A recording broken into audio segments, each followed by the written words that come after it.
Дамы и господа, здравствуйте. Я рад вас видеть. Мы отдыхали в Турции. Прекрасно. Наснимали кучу материала. На 2 каналах выйдут ролики с обзорами магазинов, отеля, ресторанов, всего, что есть. Но в этом ролике пойдет не об этом дело, а о полете, о происшествии в полете, что может случиться с каждым, что можно пережить в самолете. Мы улетали с Анталии в Падеборн. Маленький аэропорт Падеборн, где всего 4 гейта. Но самолеты очень часто летают туда, по всей Европе и Турции. За час 5-6 самолетов улетает. Только в Турцию. Наш самолет опоздал на 2 часа. Но мы все-таки уселись прекрасненько в самолетик. Получил я в 5-м ряду место у прохода. И вот мы все уселись, все прекрасно, хорошо. Я хотел так голову налево поворачивать. У меня соседи были бабушка-одуванчик. И у окна сидел дедушка бабушкин. Поворачиваю голову налево, думаю, посмотреть, катимся мы, не катимся. Темно уже было, огонечки моргают, самолет катится или нет. Ну, дед кушает сливу. Ну ладно, слива, в принципе, я не обратил внимания, так, но кушайте дальше. Мы простояли около получаса в ожидании, пока решат нам взлет. Я так периодически голову поворачивал, посмотреть в окно. Дед кушает сливу. Но это не была одна и та же слива, это была другая, и еще. В общем, это сливы были. После 3-4 сливы я стал уже следить за этим дедом, посматривать. Он со всех щелей, со всех карманов, сумок, откуда только можно, вытаскивал сливы, и он уже не ел их, он уже точил их, он жрал. Он просто жрал сливу, сидел. Такие большие, вкусные, сочные, сладкие сливы. Вы знаете, в Турции какая слива, вот такие большие.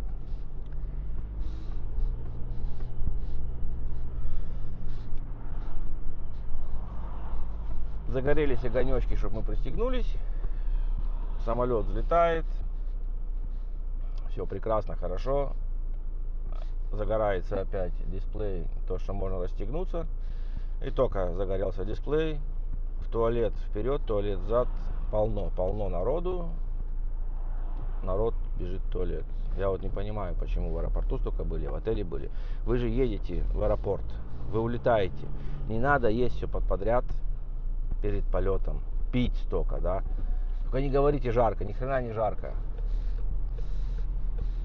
Так тащат все подряд в рот. Или они специально хотят, да, в самолете в туалет сходить, как есть по-немецки говорят, халиги шайса, да, святое говно. Главное в самолете в туалет сходить. Ну ладно, тут у меня бабуля теребонькает, говорит, деду надо выйти. Ну ладно, дед прошел. Я выпустил деда, дед вернулся, селся, бабуля уселась. Я только задремал, меня бабуля опять теребонькает. Деду надо выйти. Дед опять выходит. И так было, наверное, раза 3. Спать он мне толком не дал. 3:40 лететь, и я не смог поспать. Меня сейчас бабуля теребонькала, деду надо лететь. Тут опять загорается дисплейчик, пристегнитесь, мы идем на посадку. Он чувствуется, давит на уши уже. Самолет спускается, приземляется. Меняет высоту. Дед опять бабулю теребонькает. Я говорю, нет, нельзя, вы не пройдете, я не могу встать. Дед спрашивает, почему у бабули, бабуля спрашивает у меня. Я говорю, видите, значок горит, нельзя расстегнуться. Я не могу расстегнуться, я не могу встать расстегнутый. А расстегиваться нельзя. Но это я стал уже специально на принцип пошел. Она объясняет эту деду, дед успокаивается. Сидим, летим, 10 минут летим. Мы приземляемся, только мы приземлились, горят огонечки. А так как аэропорт маленький и самолет опоздал наш, мы ждали другой самолет, пока он загрузится. Пассажиры, багаж и должен отойти от гейта будет. И мы подкатились. Мы прождали тоже минут 25, наверное, 30. Простояли, стояли. И дед говорит, не надо. С бабулей вместе выбегают. Ну, я пропускаю, встаю, хотя висит еще, горит еще, не расстегивайтесь. Стюардесса мне говорит, сядьте. Я говорю, это не мне, это вот они хотят. Они к стюардессе. Стюардесса говорит, стоп, стоять. Сядьте на место. Они втыкают то, что им надо срочно что-то. Она говорит, нет, вы видите значок, сядьте.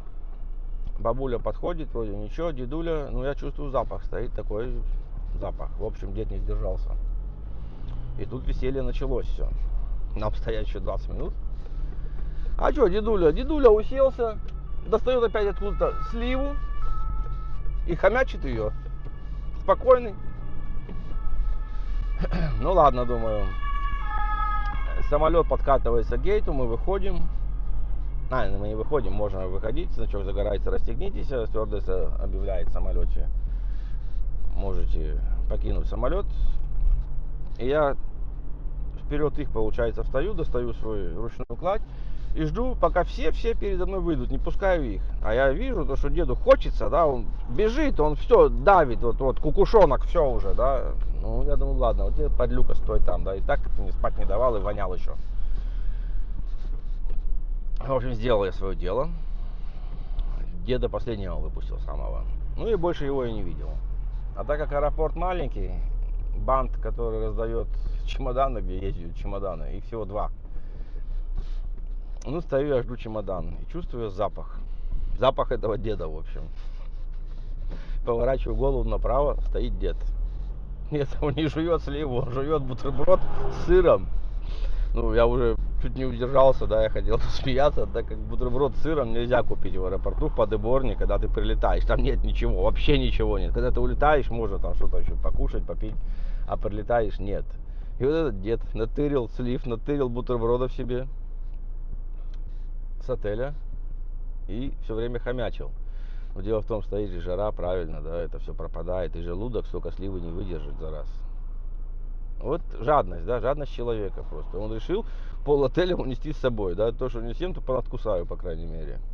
Но к чему я этот анекдот рассказал? Ну вот задумайтесь, да, стоит ли так наедаться столько много и приносить дискомфорт людям, которые летят, сидят вместе с вами. Вот так, друзья. Вот такой анекдот получился. Такое происшествие в полете у нас было. Снимать я, конечно, не стал, темно было в самолете. И довольно сильно воняло. Вот такой анекдот.